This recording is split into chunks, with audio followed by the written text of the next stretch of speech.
Oke, selamat pagi teman-teman semuanya. Ketemu lagi dengan saya, Surya MS Retail Investment. Oke, baik teman-teman. Pagi ini sepertinya besar peluang untuk marketnya rebound teman-teman ya.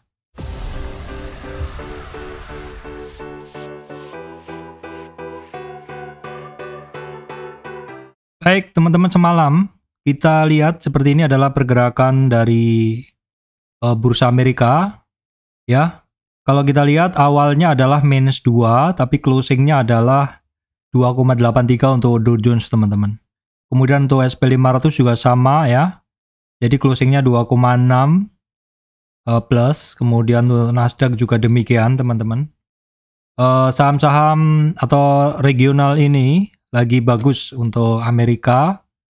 Kondisi untuk Eropa pun juga mendukung seperti ini teman-teman. Ini kan Eropa buka lebih dulu. Kemudian ini DAX ya, tadi FTSE juga sama di awal sesi naik, turun, terus baru kemudian closingnya juga tinggi ya. Jadi rata-rata untuk hari ini, bursa ini mengalami satu turning untuk bursa Amerika terutama teman-teman. Kenapa bisa demikian? Nah, saya akan berikan bahasanya teman-teman. Bahwa tadi malam itu adalah rilis data inflasi Amerika teman-teman ya. Memang ini adalah seperti di judul saya sebelumnya ya. Jadi market masih menunggu inflasi Amerika ya. Nah, ini kemarin juga saya beri pesan kalau memang misalkan hasilnya atau ekspektasi atau regionalnya kurang mendukung, misalkan masih cenderung turun, mungkin lebih baik teman-teman harus berhati-hati dulu. Namanya market seperti itu. Namun demikian, ternyata tanggapan market hari ini ya di luar dugaan kita seperti itu. Makanya perlunya kita untuk wait and see, dan setelah rilis data inflasi Amerika teman-teman, ternyata pergerakan marketnya adalah seperti yang sudah saya sampaikan tadi. Jadi marketnya itu seperti ini ya teman-teman. Jadi marketnya itu secara umum rebound ya, secara umum oke, seperti itu. Nah, kira-kira kenapa nih? Mungkin teman-teman bisa melihat bahwa inflasi Amerika hari kemarin masih tinggi, tapi kok bisa marketnya seperti itu. Kita tengok dulu untuk data inflasi Amerika ya teman-teman. Kita tengok dulu untuk data inflasi Amerika bahwa tingkat inflasi kemarin yang diumumkan adalah inflasi inti dan tahunan. Teman-teman bisa ngelihat bahwa untuk inflasi tahunan bulan lalu adalah 8,3, terus kesepakatan atau konsensusnya 8,1, prediksinya 8,2. Nyatanya teman-teman atau realisasinya adalah 8,2 sesuai dengan prediksi, namun ini masih lebih tinggi dari konsensus, walaupun hitungannya sudah turun dibanding bulan lalu, yaitu ini inflasi September kan. Jadi dibanding Agustus sudah turun 0,1. Tetapi dibanding ekspektasi, dibanding konsensus masih lebih tinggi 0,1 ya, seperti itu. Jadi kalau kita lihat secara chart seperti ini, jadi memang ada kecenderungan turun, tapi ini masih belum sesuai konsensus, di mana konsensusnya ada 8,1. Jadi sebenarnya kalau diperbandingkan dengan konsensus, ini masih lebih jelek sedikit seperti itu. Terus kemudian adalah tingkat inflasi inti. Tingkat inflasi inti teman-teman kemarin itu 6,3 dan sekarang adalah 6,6 teman-teman. 6,6 ini tinggi ya. 6,6 ini adalah tinggi seperti ini teman-teman. 6,6 ini adalah tinggi, dan kalau kita lihat dalam 1 tahun ke belakang, dalam 5 tahun ke belakang, inflasi inti saat ini adalah paling tinggi. Dalam 10 tahun paling tinggi. Dalam 25 tahun belum nyampe ya teman-teman. Ini ada data yang lebih tinggi sebenarnya. Kalau kenaikan ini adalah kalau tidak salah itu sekitar melewati tahun 1984. Tapi kalau kita lihat max-nya, inflasi Amerika tuh pernah tinggi sekali ya. Dan ini di sini nih sekitar tahun berapa ya? Ini sekitar tahun 84.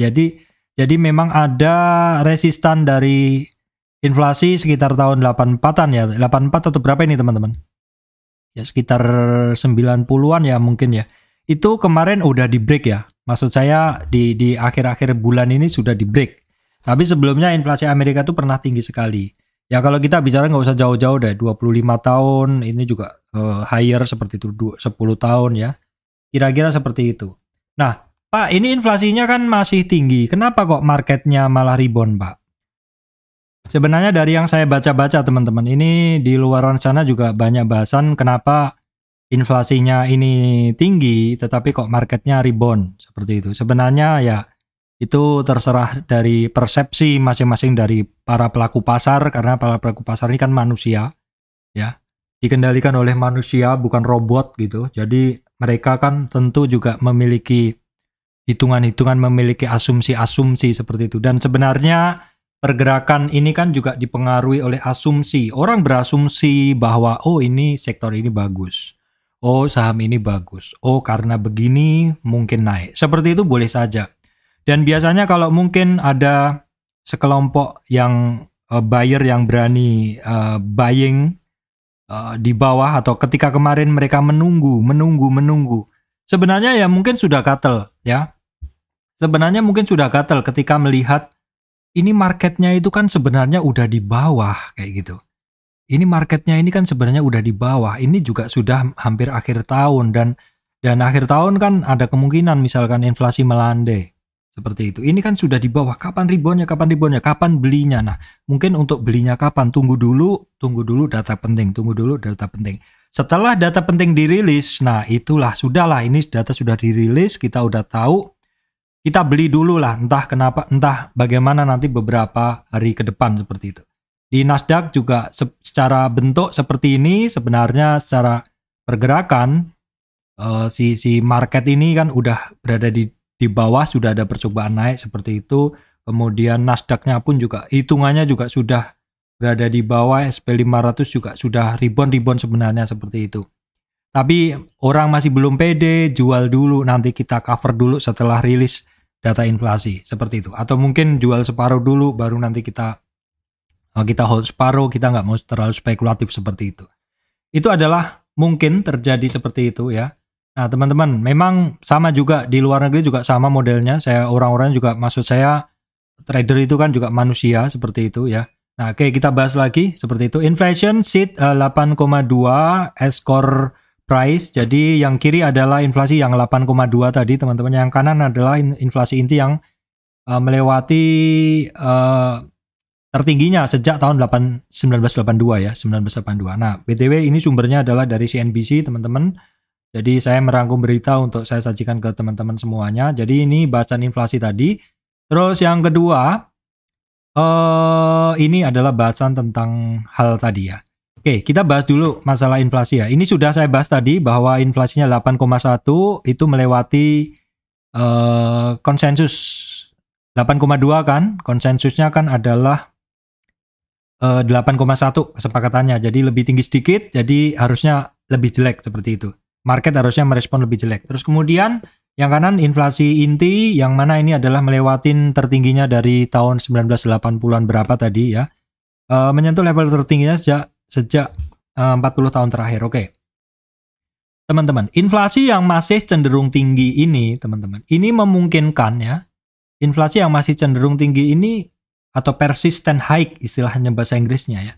Inflasi yang masih persistent high seperti ini memungkinkan the Fed untuk masih agresif ya, menurunkan suku bunga in the futures ya. Ya, menurunkan suku bunga in the futures, keep rate higher, atau ini mungkin suku bunga masih akan tetap tinggi ya sampai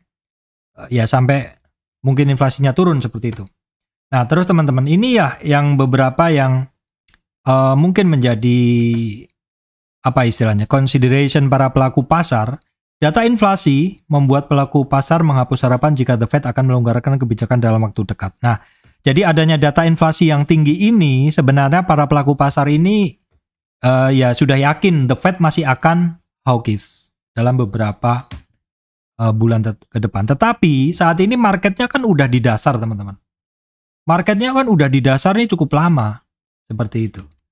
Nah, di sini juga para pelaku pasar meyakini bahwa jika inflasi ini sebenarnya memang sudah pada puncak dan ke depannya akan cenderung melandai. Kalau yang inflasi ini bulanan kan dia melandai, teman-teman. Yang inflasi inti ini memang masih tinggi, seperti itu.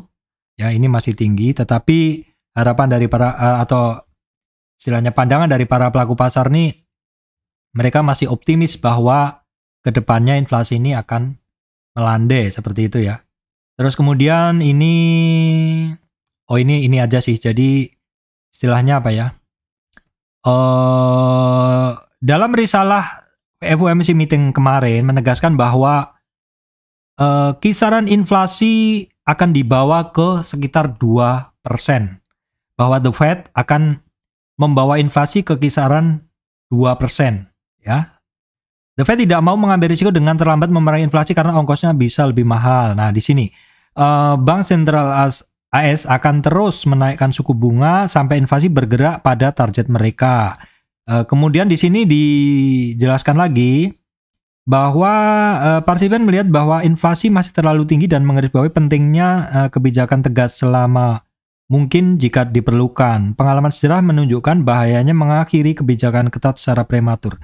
Jadi kebijakan ketat atau suku bunga tinggi kemarin, kalau sekarang kan cenderung tinggi, itu mungkin nanti untuk mengatur ke rendah atau ya istilahnya pertama kan inflasinya dinaik, inflasi tinggi akan di treatment dengan suku bunga sampai inflasinya tuh kira-kira ke 2%. Nah, nanti kalau misalkan sudah 2%, itu pun juga akan diatur lagi suku bunganya seperti itu. Tetapi mungkin ke arah 2% ini tidak bisa langsung teman-teman ya.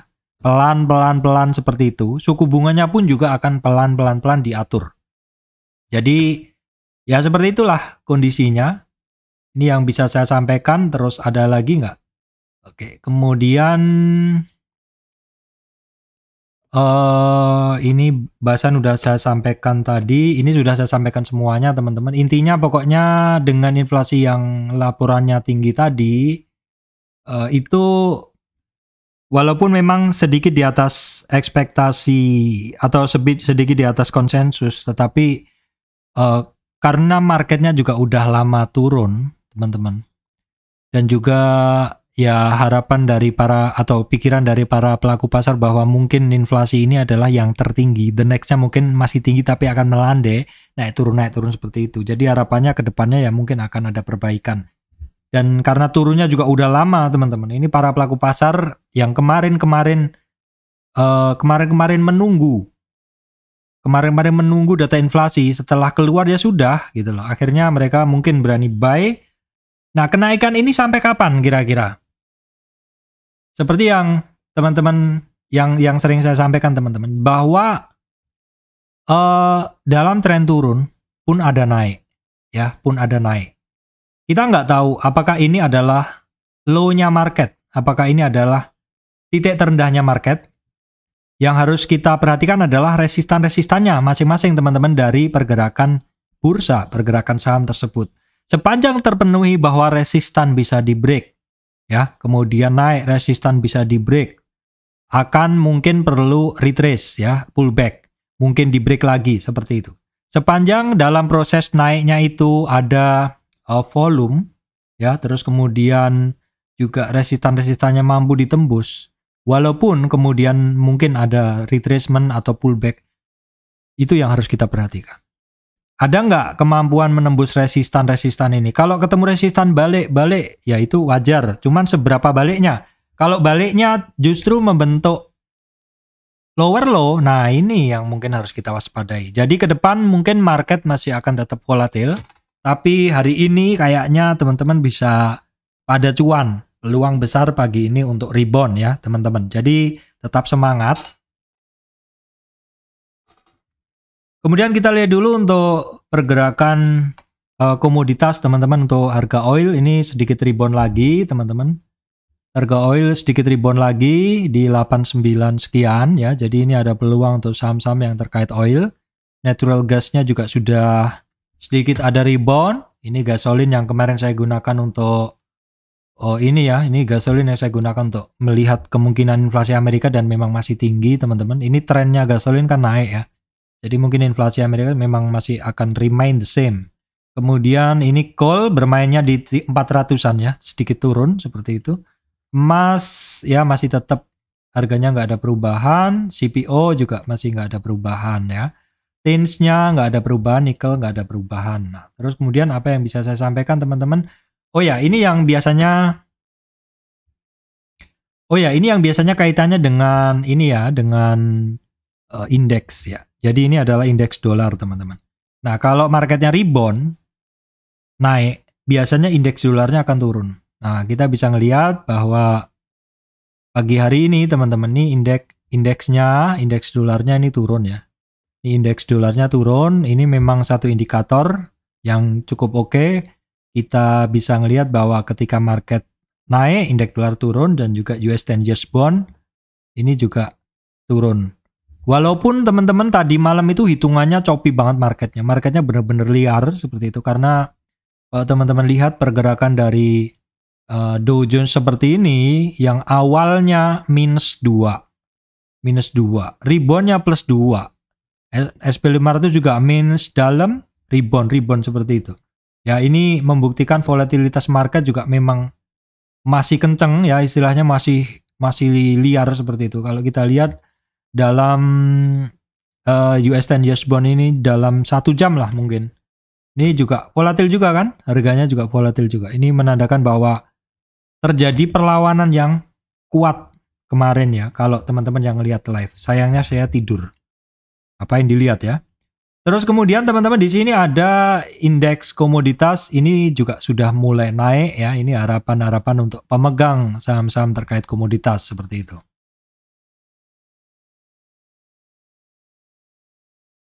Oke, baik teman-teman, berikutnya kita bahas dulu untuk saham ya. Kalau saham apa Pak? Untuk saham saya mungkin nggak usah banyak bahas ya. Intinya hari ini kita nikmati dulu deh peluang besar reboundnya ya. Kita nikmati dulu karena teman-teman yang sudah pegang barang kemarin ya nikmati dulu seperti itu. Yang mungkin masih nyangkut, kalau mau kurangi posisi ya silahkan seperti itu. Saya juga ada sedikit posisi di BP ya. Nah BP ini beberapa yang saya sampaikan ya. BP ini saya lingkarin dulu BP. Bentuknya chartnya bagus, turunnya juga udah dalam kemarin ya. Habis BP ada Raja.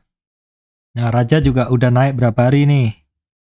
Ya pokoknya nggak usah dalam-dalam lah analisanya. BP, Raja. Kalau yang lainnya gimana Pak? Yang lainnya peluangnya tetap ada juga. Ini kan market lagi ya kemungkinan oke lah pagi hari ini. BP terus ini yang biasa saya bahas kemarin, ABMM kan di dasar juga di 38,6 retracement. Energi Mega Persada di 50 retracement. BRMS ya masih tetap aja. Pokoknya intinya kalau marketnya hari ini oke, ini banyak saham yang berpeluang teman-teman. Jcon ini juga 160, ini sebenarnya tradingan juga dan ini di dasar. Tapi kaitannya lebih ke yang terkait energi ya teman-teman. Kalau hari ini sih yang saya baca di Amerika itu yang rebound adalah teknologi sama bank. Teknologi sama bank. Jadi teman-teman bisa perhatikan juga perbankan ya. Perbankan. Tapi perbankan sendiri kan sebenarnya pergerakannya kemarin udah kerasa bagus ya. BNI, Bank Mandiri, BRI aja yang agak dalam kemarin. Kemudian kalau Penin masih oke semuanya secara pergerakan. Terus kemudian teman-teman bisa perhatikan juga yang energi-energi. Kemarin kan kenaikannya Elsa ya yang tertahan. Kalau Medco masih oke walaupun balikannya juga sedikit ditarik turun. Akra juga. Kemudian terkait coal teman-teman bisa perhatikan. Coal Harum ini masih belum lewat di resistan 23 ya. Seperti itu kira-kira. Kemudian coba kita intip beberapa top gainer kemarin ya teman-teman. Ini top gainer, tapi kalau pergerakannya agak-agak aneh saya nggak ini ya. Ya top gainer kemarin Siko yang pertama. Siko polanya ya biasalah. Pola-pola yang ketika naik beberapa hari turun. Teman-teman harus hafalin sendiri ya. Itu SDMO kemarin kan bergerak. Nah ini cukup oke ya pergerakannya. Sebelumnya udah saya analisa juga. SDMO cukup oke pergerakannya. Maksudnya memang sebelumnya ada turun rebound balik seperti itu. Ini tapi ketika dia naik ini yang di fase naik ini dia agak stable naiknya seperti itu ya. Agak strong lah gitulah. Hitungannya nggak segera balik. Tapi ya tetap dipantau aja. Saya hanya menyampaikan sekilas saja beberapa top gainer ya. Karena saya juga ya kalau marketnya lagi nggak bagus, saya mau juga saham-saham yang kecil-kecil seperti itu. Kemudian KRJA ini udah saya bahas sebelumnya, dia reboundnya udah sampai 50 retracement kemarin nggak kuat dan nggak kuat di 50 retracement sekitar 3 hari akhirnya rebound ya. Kemudian setelah itu WMPP ya dia rebound. Oke, kita ukur dulu karena sebelumnya pernah rebound dan balik arah. Ya, kita ukur dari sini dulu, teman-teman sebentar ya. Saya ukur dari sini, set ke sini. Ya, dia sebelumnya rebound sampai 50 retracement ya dan nggak kuat balik arah. Jadi memang the power of 50 retracement itu penting. Nah, ini kemarin ketemu resistan ya. Terus ini juga nanti ada resistan lagi. Resistan yang sekarang terdekat 151, kemudian 162 ya. Kemudian BP sudah saya bahas tadi, kemudian Cleo luar biasa, nggak kepantau. Market cap-nya diintip dulu, Cleo. Market cap-nya gede, ini market cap-nya gede. Daily-nya oke. Berarti harus dilingkarin ini teman-teman. Cleo Putri. Nama teman saya. Oke teman-teman. Cleo. Wah udah tinggi ya teman-teman. Sebentar ya, Cleo. Sebelumnya. Wow bagus loh. Monthly-nya. Wow bagus ini. Berarti karena udah tinggi ya kita tunggu dia retracement aja teman-teman. Apakah retracement-nya ada ini? Kita lihat dulu. 400 gila. Ini hampir 100% teman-teman. Kita cari dari ya udah dari sini aja deh. Dari break konsolidasi ya. Oke, dari sini aja. Oke, dia support pertama ada di 663, 62, 630 ya. Habis Cleo ada AMMS. Oh ini enggak, kita skip aja. Kemudian PNBS udah saya bahas kemarin ya. PNLF udah saya bahas, memang grup Penin ini oke. Kemudian ESA udah saya bahas oke juga kemarin kan. Dewi, nama-nama cewek semua ya ini.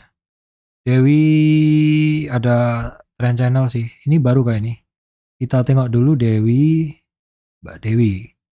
Market cap-nya kecil teman-teman. Jadi mungkin